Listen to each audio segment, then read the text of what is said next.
Hi, I'm Linda from zialindas.com, and I'm actually going to make an old family favorite. It's called Spitzada, and really what it is a slow braised pork. We use a pork butt, and we braise it with some nice tomatoes, actually by using some concentrated tomato paste and some wine, and then we just add some peppers, red and green peppers, cut up.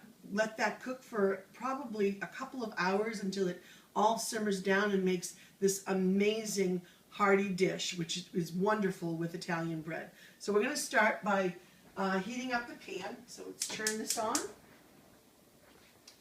and put some olive oil in here. And you can use any kind of olive oil. You know, you can use extra virgin, you can use even my parents used to use a combination of olive oil and like a vegetable oil. It was called La Spagnola. You can use whatever you want, but just use olive oil. This is just regular extra virgin olive oil. And later we're going to be adding to this our family wine, which is Martin Ulysses. This is a Sangiovese, which is a really nice full-bodied deep red. Which is really going to get in there and help that meat tenderize. So we're going to let this heat up a bit, and while we're doing that, I'm going to grab the pork. This is about 3.5 pounds of pork butt. This is actually what we use when we make sausages. It's a really fatty cut of pork, so it's not anything that you would want to cook lightly and eat. The pork butt really needs to cook for a long time in order for it to become tender. The beautiful thing about this dish is that when you've let this simmer and cook for a number of hours, this pork butt, you actually can, some people will ask you, what meat is this? Is this beef? Because it actually will taste like beef because it is so rich and it's so tenderized. It just pulls apart when you cook it. So now I probably have about 3 cloves of garlic all chopped up. And I'm going to add that and add that to our nice oil that is. And we don't want this to burn. So we're going to move a little quickly and we're going to start immediately adding our pork. Because I want this pork to braise and to braise nicely. I love the sound that this makes. Sizzling meat. So now, of course, you know, when you get this in here, I'm going to lower this heat just a little because I don't want it to burn, but I do want to get some nice caramelization going. And we're going to end up deglazing this pan with our wonderful Martin Ulysses Sangiovese. So now we're going to add a little bit of salt and pepper. I like to use sea salt. Started using that a few years ago and just can't seem to go back. And then we'll use a little bit of pepper. Some nice, fresh, cracked pepper. Works great with this, too. I wish that you could smell this. It smells wonderful. I think that, you know, that's one of the things, you know, when you watch the Food Network and you watch these different TV shows, you see all this stuff that they're making. I don't think we can ever fully get that wonderful, wonderful sense of what's really going on in the kitchen unless we're really there. And right now I wish you were really here because this smells great. All right, just mixing this around a little bit. I think I may want to turn it up a tad more.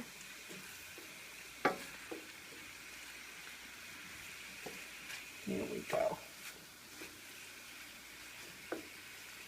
And this is about 3.5, close to 4 pounds of meat. And you know, you don't always find pork butt. I happened to get in my head as I was going to the market yesterday that I was thinking about making this. I knew it was going to be kind of a rainy day, and I was looking for a rainy comfort food. And then, of course, my husband makes, and I, together, we make sausages. And so I thought, oh, let's do some sausage. So I got 2 big pieces of pork butt. And then we decided to put the other one away, and we're going to make some sausage later on this weekend. And we decided to go ahead and make the Spitzada with this. And I got some, you know, sometimes they have great sales on peppers.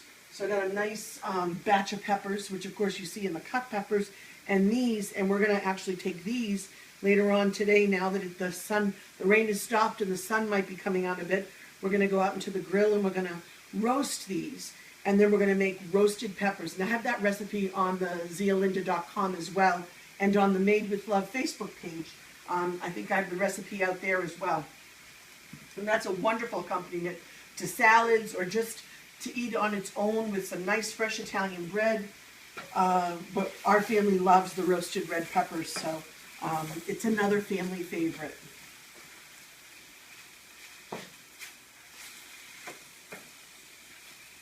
The one thing we want to make sure that we do is really cook this meat well. We want to get it nicely braised, because that's really going to help in the cooking process and in the tenderizing process.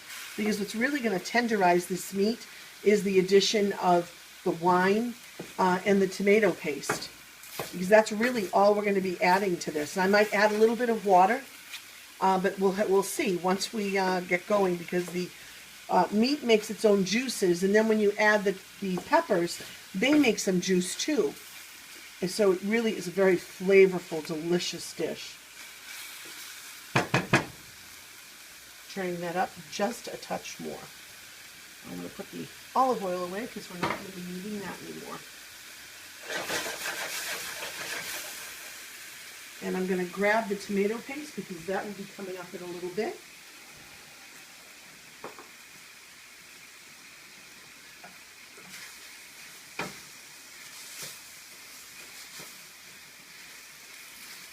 So I think we're going to take a little break, and when we come back, this meat will be nicely braised, and then we'll be adding the other ingredients.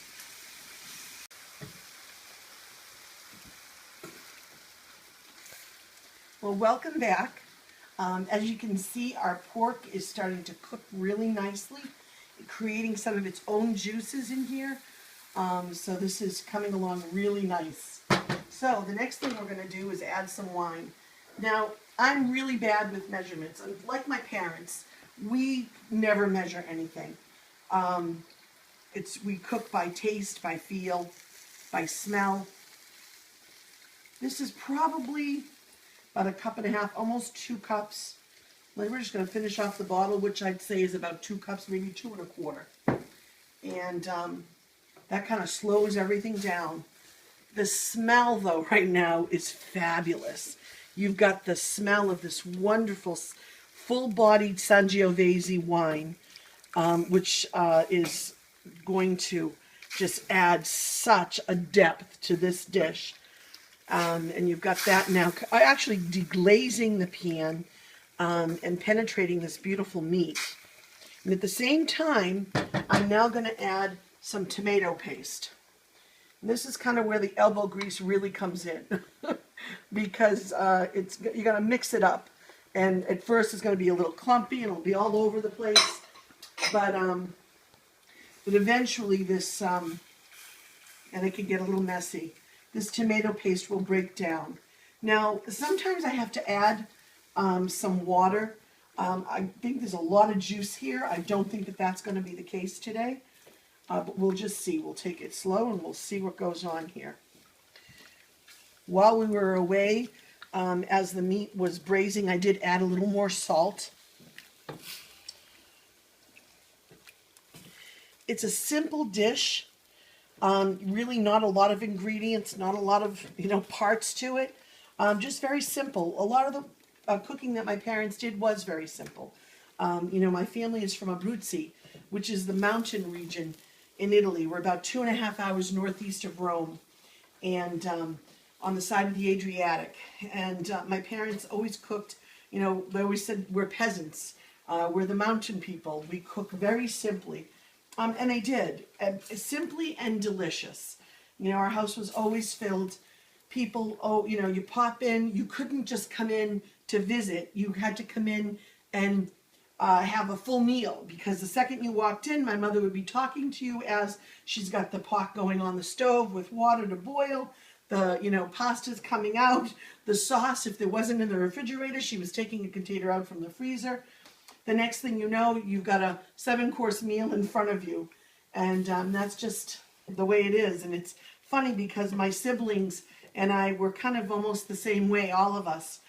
it's the same thing. And I think that's also traveling to my nieces and my nephew as well. It's just the way that we were raised, and it's our form of hospitality is, I think, food. But as you can see now, this is actually blended really nicely. So this wine with the tomato paste is just going to make a fabulous sauce. And that's mingled with the juices from the pork. So this is going to cook now. It's going to cook for a while because you want this meat to break down. You want it to become really tender. And there's a lot of fat in pork butt. So that fat is going to break down, and that's just going to make the meat even more tender and make this even juicier. Then when we add this, and we're going to wait, we'll come back in a little bit, and we're going to add the peppers. That's going to create more juice and bring its own flavor to the dish. So there's a lot of layers in here. I do think I want to add just a little bit more wine before we go. So I think in total we're probably going to end up here with close to 3 cups of wine. Can never have too much wine. Of course, I should have a glass and pour a glass of this beautiful Montanulisi Sangiovese. The wine is just fabulous. And I think I might do that while we're waiting for this dish to simmer up. So we'll see you shortly.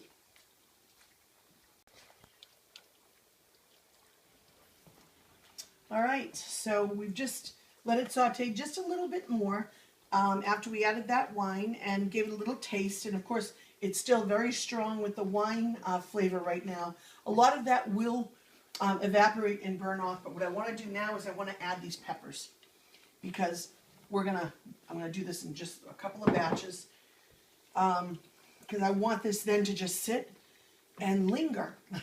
Just sit and saute and just develop its flavors. And we'll take a long break actually while this happens because it's going to take a couple of hours.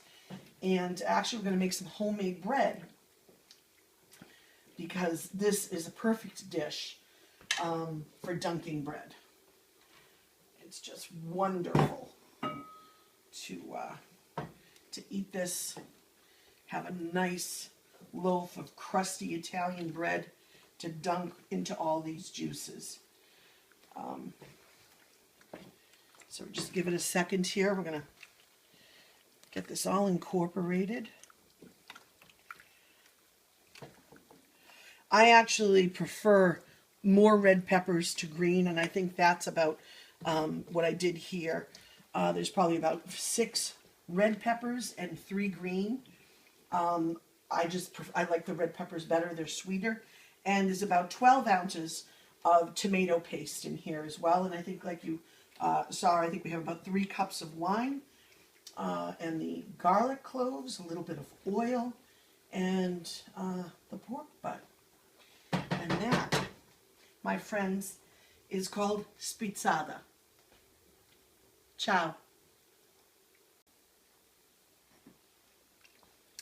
And we're back, and our wonderful Spitzada has now finished. I don't know if you can see these wonderful juices in the bottom of the pan here, but it has just simmered for several hours, and the pork is nice and tender.